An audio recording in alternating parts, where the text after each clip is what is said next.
현장에서 거의 뭐 실시간으로 인터넷 통해서 다 읽었습니다.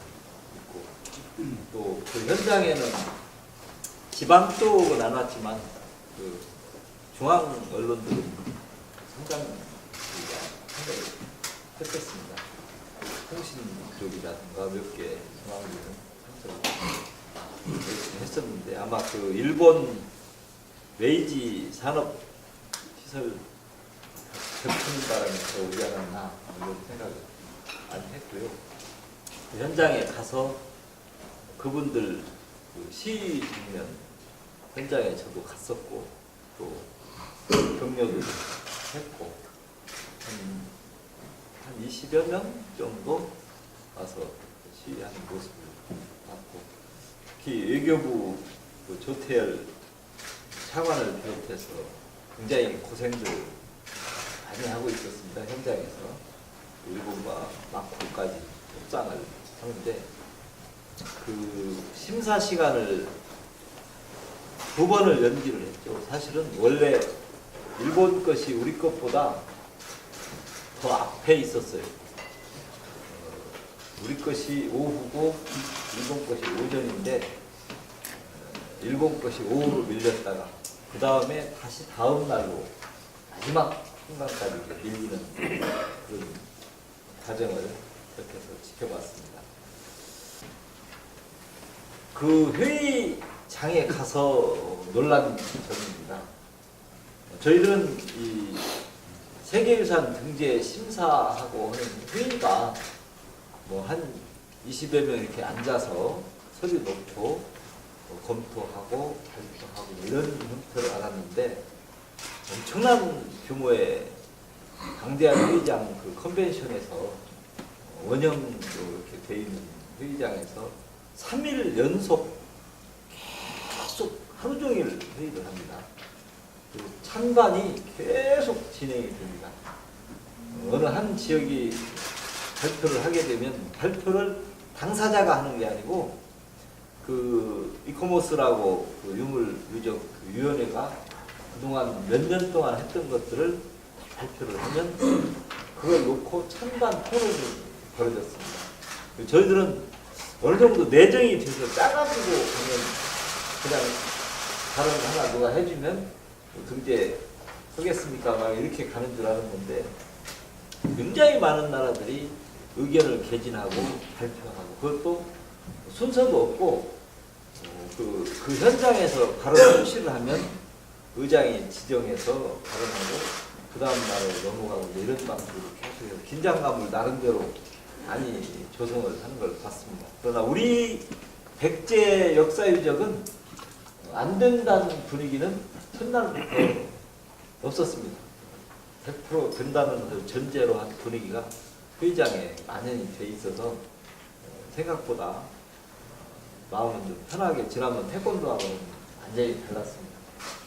특히 인상적인 것은 일본조차도 찬동 발언을 상당히 앞부분에서 해주고 있었고 특히 모르겠어요. 이제 우리 것이라서 그렇게 느꼈는지 몰라도 제가 수는 다 세보지 않았지만 굉장히 많은 나라가 칭찬하고 찬동 발언을 해줬습니다.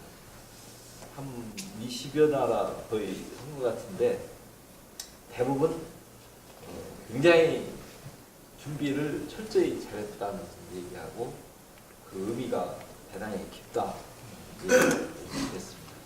근데 첫째로 그 이번에 백제 역사유적이 세계문화유산에 등재될 수 있었던 가장 큰 이유는 원래 기준이 두 가지가 충족이 될 때 가장 빠르다고 합니다.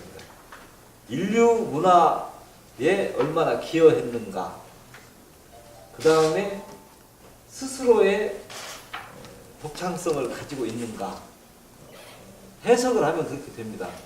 뭐 진정성이나 전체성 뭐 이렇게 얘기합니다만 해석을 하면 백제 문화는 그동안 일본을 비롯한 동아시아의 전체 영향을 많이 미쳤다는 게 고대사에 있어서 굉장한 영향을 많이 미쳤다는 게 가장 큰 이유였습니다.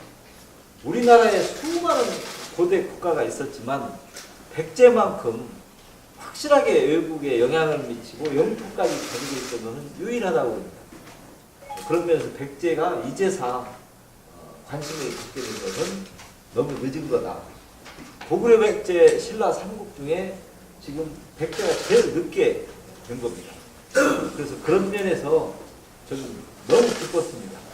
백제가 이제 드디어 그 백제의 정신과 가치를 세계적인 가치로, 보편적 가치로 인정받았다는 사실.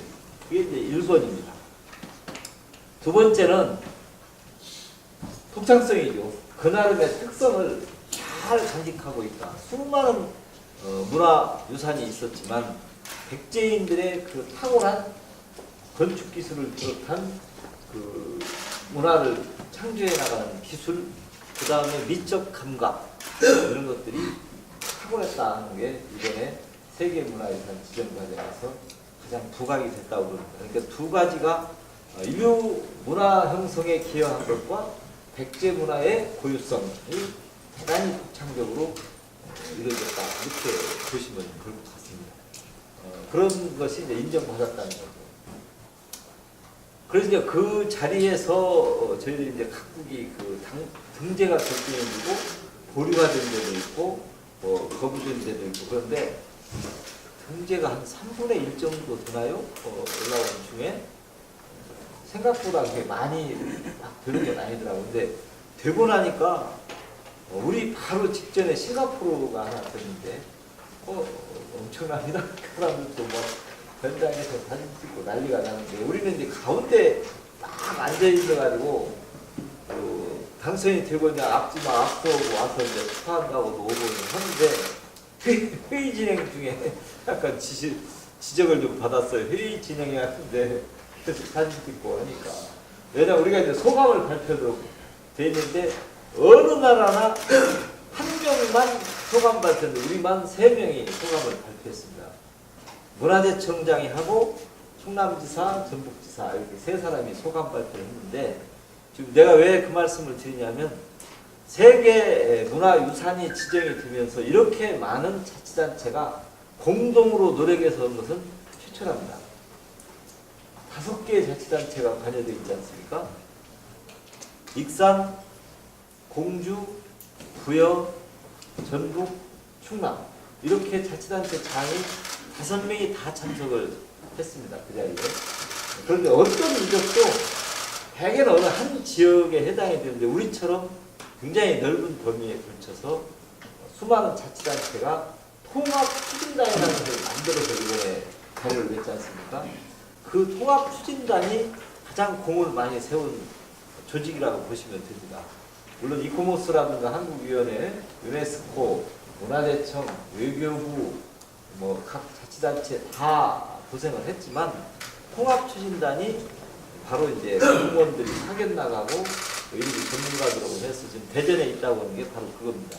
세계문화유산이 전라북도가 지금 2014년, 15년 계속 지정이 됐죠. 그 이전에 고창 고인돌, 그 다음에 농악, 그 다음에 이제 올해 백제, 내년에 정읍의 무성서원을 지금 목표로 하고 있습니다. 그러면 3년 연속 세계유산에 선정 등재되는 쾌거를 이룹니다. 물론 경기도가 세계 3년 연속 한 사실이 한 번 있기 때문에 우리도 경기도에 이제 버금가는 그런 실적을 올리게 되는데, 그 외에도 동학혁명 기념물이라든지 또 고창 부안의 갯벌, 세계문화유산이 문화만 있는 게 아니라 자연유산도 있기 때문에 갯벌, 좀 장기적으로는 남원, 그 다음에 장수 쪽에 그 가야, 뭐 운봉가야 이런 가야문화도 앞으로 세계문화유산 등재를 위해서 노력을 할 생각을 갖고 있고요. 지금 우리 미륵사지하고 왕궁리는 발굴이 다 안 끝났습니다. 미륵사지가 2018년, 왕궁리가 2020년 이렇게 목표가 되어 있기 때문에 우선은 우리 입장에서는 발굴을 제대로 빨리 끝내주는 게 굉장히 중요하다는 생각이 들어서 거기에 이제 집중하고 국가가 관심을 가질 수 있도록 계속 촉구해 나가는 작업이 필요한데 이미 그 미륵사지 유물 전시관의 국립화를 위한 예산은 일부 반영이 돼 있기 때문에 이번에 세계문화유산 등재가 그걸 촉구하는데 큰 역할을 하지 않을까 그런 생각을 하면서 특히 국가의 권리 좀 크게 갖도록 계속 노력을 하나가겠다 이런 말씀을 드립니다.